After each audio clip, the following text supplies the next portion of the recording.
is another in our series of interviews for the R&B group and our very special guests.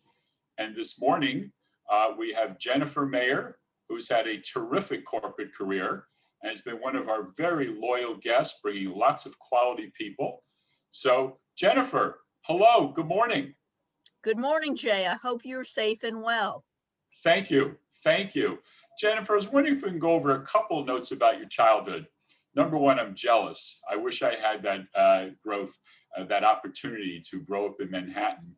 And just a couple points. And also, my family and Larry's, we've been entrepreneurial all the way. And you went into corporate. That's something else we'd love to discuss. So, Jennifer, tell us about the beginnings. So I grew up in Manhattan. I'm a proud Manhattanite, although I don't really have a New York accent, except when I say the word coffee and some other things, it does come shining through. But I also grew up in Manhattan in a very, very different time. By the age of 6 or 7, I could pick up my brother in kindergarten and you wouldn't worry about anything. I mean, Manhattan and New York, of course, is gentrified and become a lot safer, but it was a very different world. I took the bus all over the city without a worry. Yes. Well, Jennifer, again, in your family, were there other corporate people, entrepreneurs? Because Larry and myself, we grew up in more of an entrepreneurial family. I do not come from a corporate family at all. I am the daughter of my mother was originally from Boston. My grandfather, whose name was changed to an anglicized name when he went to the public school system in Hartford, was a serial entrepreneur. He owned furniture stores. He did a lot of stuff in real estate. So that was on my mother's side of the family. My father was born in Vienna, Austria, to an Austrian mother and a German father. They were fortunate enough to get out via Amsterdam or Rotterdam in Holland, really, in 1938. My grandfather, on my father's side, was also another entrepreneur, ran a small brokerage firm and real estate firm. So my family has no ties to corporate America. Got it. Going over your early career, education, I see you went to University of Chicago and you actually spent 6 years there. So I was wondering if you could tell us a little bit about your experience and any close encounters with Uncle Milton Friedman. So yes, I'm double trouble. I have 2 degrees from the University of Chicago. My father actually also went there and graduated in 2 years. I went to the college in Chicago in the economics department, but I did not see Uncle Milty. I did see Eugene Fama, who everybody knows has won a Nobel Prize. I knew his daughter quite well. And I also went back to, business school there. So I did take a year off, came back to New York City to work. And at that time, I worked for a gentleman who I was hired.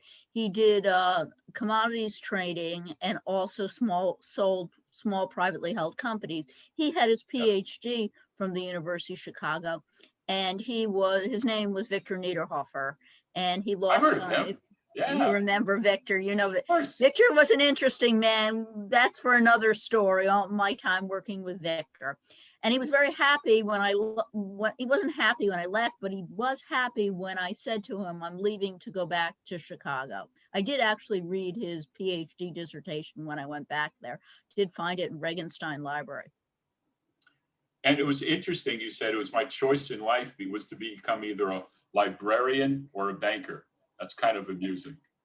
2 different personalities. I love books. Yes. And I love books. And when I went to, high school, we were required to take a course in library science. And I worked in both the libraries in both both in high school and in college. And I just thought it was a great profession. And my biggest sorrow today is I have 2 children. They have no idea how to look at anything in a library catalog. It's all on the internet. And I think that was a phenomenal skill.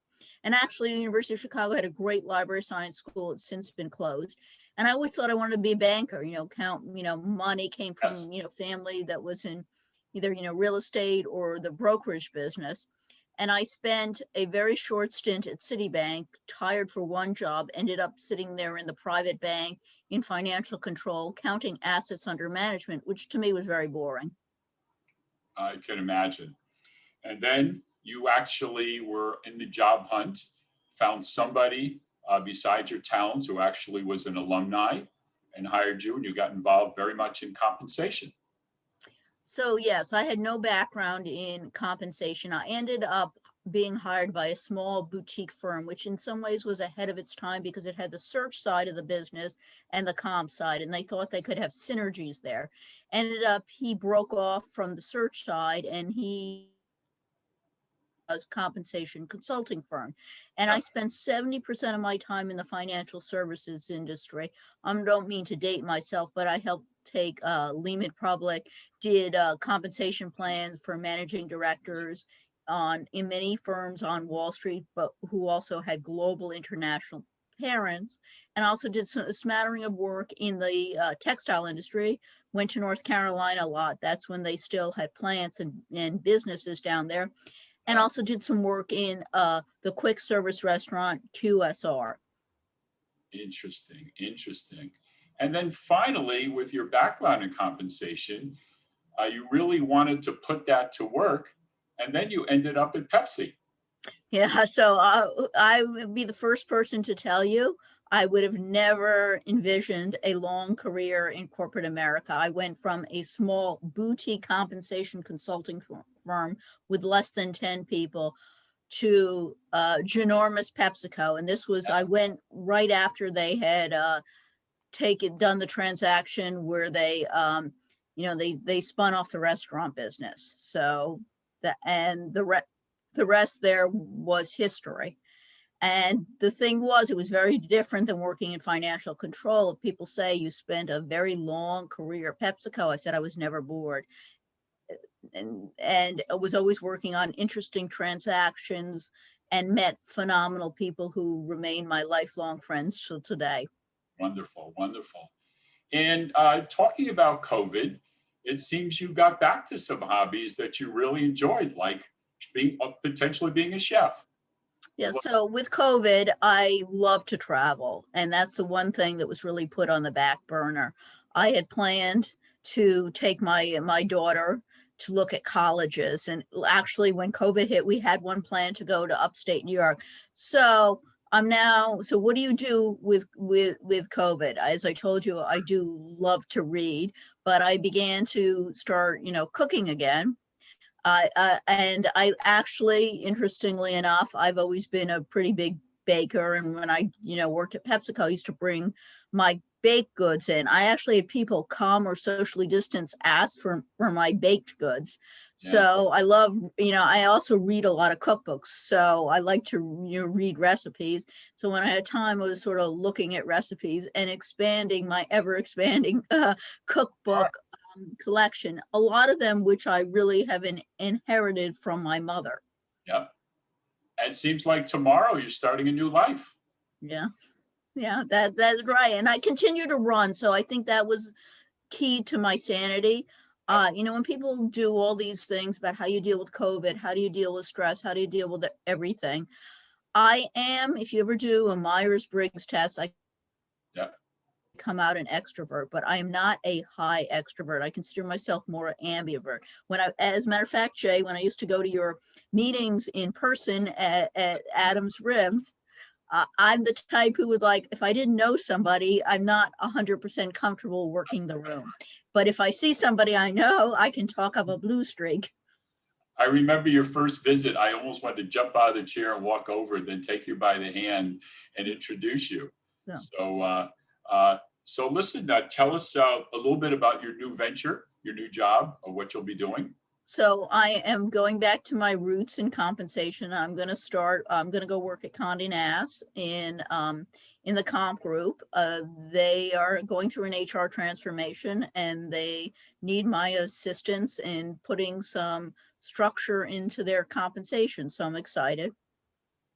I still remember, Jennifer, I guess it's about 2 years ago, our initial phone call from LinkedIn. And you said, Jay, get back to me on a Sunday morning around 1 o'clock. And then you opened up to me about your employment, your life, and everything. But you spent about an hour with me. You were really doing some research on what we're trying to do and what we are doing. I found that really cool, that you were really interested, that if you were going to come, you were actually going to spend time with us if you liked it and helped us out, which you certainly have. Why don't you speak a little bit about the R&B group and your experiences, and now your experiences that we're now online with a national focus? Sure. So I am an agile learner and I like to do my homework. So to get back to that, I have to do my due diligence because I've worked on so many transactions in my career and have to learn new businesses. And I have I'm intellectually curious. So I really wanted to find out about R&B. And I wasn't going to sit there and give Jay a 5-minute conversation. I wanted to see what Jay was all about, see what kind of connections there were. I loved going in person. I really did. I thought it was a great way to meet people. It was a really nice agenda. And I do tell that to people when I do go on the Zoom. I know a lot of people are Zoomed out, but I've never found anybody who has tried to sell me anything. They're all looking to sort of network or help. And I really believe in giving back because I really believe in networking. If you help somebody, somebody else will help you. And there's somebody in the group who's having a challenge with his employer, called me up and I gave him some points. And I said, listen, I don't know the law in that state, but I think you really should get some counsel. And I love hearing about people and their different backgrounds and just trying to network. And R&B allows you to meet other people, and now it's global. Well, what's interesting, though, I was going to say is from your Wall Street background, there's a bid and ask. And there really is at our events. We feel we want people to be buyers and sellers, people who, if they're fortunate enough to meet the right connection and land, or hopefully they can pay back and actually help others out. And you were a perfect example of giving and taking and actually giving more. And that's one of the reasons I wanted you on this interview, along with how much I respect your background. So Jennifer, a couple final thoughts. And again, thank you for taking the time. So I would tell you that if you want to meet very interesting, diverse people and have great conversations, you should definitely come and join Jay's R&B group. You won't be bored. And if you are in the New York metropolitan area and Jay does decide to go back to Norwalk, I would look forward to coming back in person and meeting people. Well, Jennifer, thank you so very much. Best wishes in your new career. And obviously, I'm always available for phone calls. Anything I can help you with going forward, it would be absolutely my pleasure. Thank you so much for taking part. Thank you, Jay. Thank you so much for having you. And I will be on the next call, which is coming up in a week or two. Next Tuesday, the 2nd. Tuesday, yeah. Okay, great. All right. Well, you have yourself a wonderful day, wonderful week. Mazel tov going forward. Okay, thank you. Be safe and well. Thank you.